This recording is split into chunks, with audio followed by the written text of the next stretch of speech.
সরকারের বিভিন্ন পদক্ষেপের প্রসঙ্গটি আছে, দলীয়ভাবে কোনো ধরনের কাজ করার সুযোগ আছে কিনা সেই প্রসঙ্গটিতে আমি আসবো আপনার কাছে আবারও। তবে আইনজীবী অ্যাডভোকেট এম আমিনুল ইসলাম মনিরের কাছ থেকে একটু ঘুরে আসতে চাই। এই যে আমরা দেখতে পাচ্ছি প্রতিদিনই মিথ্যা তথ্যগুলো ছড়ানো হচ্ছে, সেই ক্ষেত্রে যেই মানুষটি মিথ্যা তথ্য ছড়িয়ে দিচ্ছে তাকে চিহ্নিত করাটাও অনেক সময় চ্যালেঞ্জ হয়ে যায়, কিন্তু যদি সম্ভব হয় তার সুস্পষ্ট অবস্থান যদি জানা যায়, এরপর আইনে মানে কোথাও মানে আইনি পদক্ষেপ নেয়ার উপায় কি কি ধরনের রয়েছে? অসংখ্য ধন্যবাদ। ৭১ টিভি এই চমৎকার আলোচিত এই প্রোগ্রামটি যারা উপভোগ করছেন, যারা দেখছেন, সকল দর্শক শ্রোতাকে ধন্যবাদ জানাচ্ছি। পাশাপাশি ধন্যবাদ জানাচ্ছি আমার অত্যন্ত প্রিয় ভাজন একজন ব্যক্তিত্ব, বিএনপির সম্মানিত ভাইস চেয়ারম্যান জনাব শামসুজ্জামান দুদু সাহেবকে। আর পাশাপাশি আপনাকেও ধন্যবাদ। অত্যন্ত স্পর্শকাতর বিষয়গুলো চলছে আসলে সমগ্র পৃথিবীতে এবং বাংলাদেশে। সকালে ওঠার পরে রাত অবধি ঘুমে যাওয়ার পূর্ব পর্যন্ত আমরা কিন্তু সকলেই প্রায় সোশ্যাল মিডিয়া বা বিভিন্ন যোগাযোগ মাধ্যমের উপর নির্ভরশীল। অতএব সকালে ঘুম থেকে উঠে যখন আমরা ওইসব বিষয়গুলো যখন উপভোগ করি বা দেখি যে গুজব বা ফেক নিউজ, তখন সারা দিনের প্রাত্যহিক জীবনে অনেক বড় ভূমিকা রাখে এবং রাজনৈতিক, সামাজিক, রাষ্ট্রীয় জীবনেও ব্যাপক ভূমিকা রাখে। আসলে একটা স্বৈর শাসন যখন পার হয়ে যায়, স্বৈর শাসন কিন্তু অনেক কিছুর চাপ রেখে যায়। আমি কথা বলছি আইন প্রয়োগের ক্ষেত্রে এবং আইন প্রণয়নের ক্ষেত্রে। আপনি যে বিষয়টা অবলোকন করেছেন এবং যে বিষয়টা উত্থাপন করেছেন যে যদি চিহ্নিত হয় তাদেরকে কিভাবে আইনের আওতায় নিয়ে আসতে যাবে বা আইনের আওতায় নিয়ে আসতে হলে কি কি করতে হবে, বিষয়টি আমাদের গত স্বৈর শাসন আমলে আমরা দেখেছি। প্রথমে ডিজিটাল সিকিউরিটি অ্যাক্ট, পরবর্তী পর্যায়ে সাইবার সিকিউরিটি অ্যাক্ট, ওই বিষয়গুলো আইনে যথেষ্ট ধরনের ভূমিকা ছিল, যদিও আমরা মনে করি সাফিসিয়েন্ট ছিল না, তারপরেও চিহ্নিত ভাবে অপরাধীদেরকে অপরাধের আওতায় এনে শাস্তি দেওয়ার মতো যথেষ্ট এলিমেন্ট ছিল। তারপরেও আমরা এগুলো করতে পারিনি। কারণটা হলো বিগত দিনের আইন প্রয়োগটাই ছিল একটা সুনির্দিষ্ট কাঠামোতে, সুনির্দিষ্ট একটি গোষ্ঠীকে আইনের আওতায় এনে অযাচিতভাবে এবং বিনা অপরাধে শাস্তি দেওয়া, যার জন্য মূলত বিভিন্ন ধরনের যে মূল যে অপরাধীরা তারা পার পেয়ে যেত। বিগত এখন একটা এমন একটা সময় আছে, অল্প সময়ের মধ্যেই সাইবার সুরক্ষা অধ্যাদেশ পাস হয়ে যাবে। সাইবার সেফটি অর্ডিন্যান্সটা পাস হয়ে গেলে এর প্রয়োগ হবে। আমরা ইতিমধ্যে জেনেছি, বিগত সপ্তাহে ল অ্যাডভাইজার বলেছেন যে সাইবার সেফটি অর্ডিন্যান্স অলরেডি ক্যাবিনেটে অ্যাপ্রুভাল পেয়েছে। অতি শীঘ্রই আমরা মনে করব বা আশা করব এটি গ্যাজেট নোটিফিকেশন আকারে আসবে। গ্যাজেট নোটিফিকেশন আকারে আসলে এটি বাস্তবায়ন হবে। এবং বাস্তবায়নের ক্ষেত্রে চ্যালেঞ্জ আছে কিনা, কোন কোন জায়গায় আছে, এই বিষয়গুলো নিয়েও কথা বলবো। আমি শামসুজ্জামান দুদুর কাছে আসবো প্রথমেই। যেটি বলছিলাম যে সচেতনতার একটা জায়গা রয়েছে এবং সেই সচেতনতা বৃদ্ধির জন্য যে পদক্ষেপগুলো, সেরকম কিছু বিষয় রয়েছে, সরকারের কিছু পদক্ষেপের জায়গা রয়েছে। তবে আমরা আইনের প্রয়োগের আলোচনাও করছিলাম বিরতির আগে।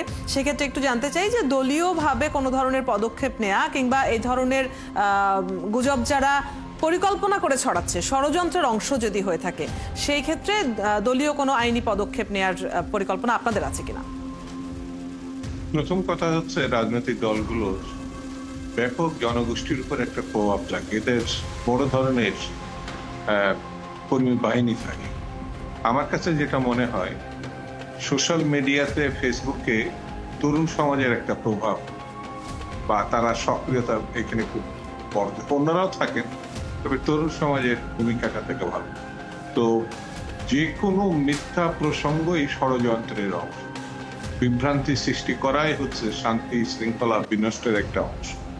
আইনগত ব্যাপারটা একটা আছেই, তবে রাজনৈতিক দলের নেতা কর্মী, বিশেষ করে তরুণ সমাজ, যারা বাংলাদেশটাকে দেখেন একেবারেই ওলট পালট করে দিয়েছে, একেবারে স্বৈরতন্ত্রের কাছ থেকে গণতন্ত্রের কাছে ফিরিয়ে এনেছে, তারা রক্ত দিয়েছে, যারা সংগ্রাম করছে, আন্দোলন করছে, আমার মনে হয় তারা যদি সক্রিয় হয় বা সক্রিয় করা সম্ভব হয়, বিশেষত তরুণরা যারা মানে প্রতিনিয়ত অন্যায়ের বিরুদ্ধে লড়াই করছে, এই অন্যায়ের বিরুদ্ধে তারা যদি সোশ্যাল মিডিয়াতে সজাগ হয়, মিথ্যা প্রচারণার বিরুদ্ধে সত্য প্রচারণায় অংশগ্রহণ করে, আমার মনে তাহলে অনেকাংশে এই ষড়যন্ত্র আমরা রুখতে পারব। এটা আমার কাছে মনে হয়। জি, সেরকম একটা ভরসার জায়গা আছে এমনটি আপনি বলছিলেন। তবে আমরা যেহেতু আইনি প্রক্রিয়া নিয়েও কথা বলছি, কাজে শেষ প্রশ্নটি অ্যাডভোকেট এম আমিনুল ইসলাম মুনিরের কাছে রাখবো যে বিদ্যমান আইনের প্রসঙ্গে আপনি বলছিলেন এবং নতুন গ্যাজেটের পর যে আইন যেভাবে প্রণয়ন করার সুযোগ তৈরি হবে সেই জায়গাটিকে ঘিরে একটু জানতে চাই যে এটা আসলে কতখানি চ্যালেঞ্জিং হবে এই গুজব সমস্যার সমাধান করা নতুন আইনে। অসংখ্য ধন্যবাদ। আমি সর্বোপরি বলতে চাই যে বিষয়টা হলো সরকারের সদিচ্ছা। ল এন্ড অর্ডার যদি দেশে এস্টাবলিশড থাকে তাহলে নিঃসন্দেহে ওই ধরনের অপরাধ দমনের জন্য যে কোনো সময় সচেষ্ট হওয়া সম্ভব। বিগত সরকারের আমলেও দেখা গেছে আপনার যে আইনগুলা ছিল সেই আইনগুলা আমরা পুরোপুরি ভাবে প্রক্রিয়ায় আনতে পারিনি। পাশাপাশি কেন গত 10-15 বছরে সাধারণ মানুষ সোশ্যাল মিডিয়ার উপর নির্ভরশীল হয়েছিল, এটাও আমাদের দেখার বিষয় আছে। যে মূলধারার যে গণমাধ্যমগুলা, ওই গণমাধ্যমগুলা যখন সরকারের একনিষ্ঠ হয়ে যায়, দলকানা হয়ে যায়, তখন কিন্তু মানুষ বিকল্প একটি মাধ্যমের দিকে দ্বারস্থ হয় বা বিকল্প মাধ্যমকে খোঁজার চেষ্টা করে।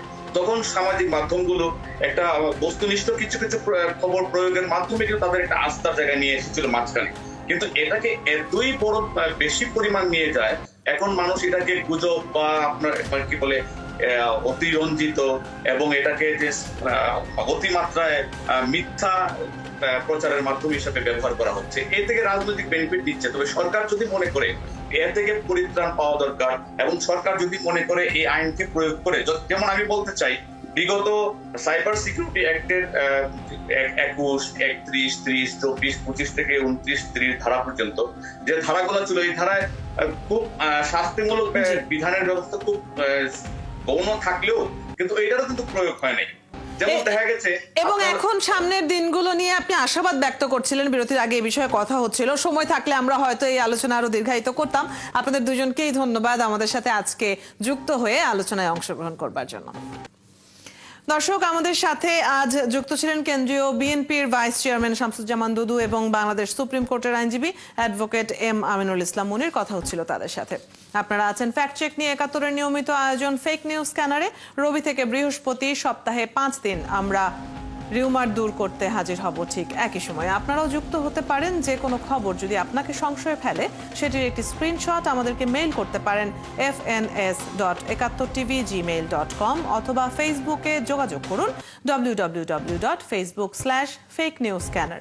আমরা সেই তথ্যের ফ্যাক্ট চেক করে আপনাদের জানাবো। চটকদার শিরোনাম দেখে ক্লিক করবেন না। বিশ্বাস এবং প্রতিক্রিয়া জানানোর আগে ফ্যাক্ট চেক করুন। থাকুন ৭১-এর সাথে।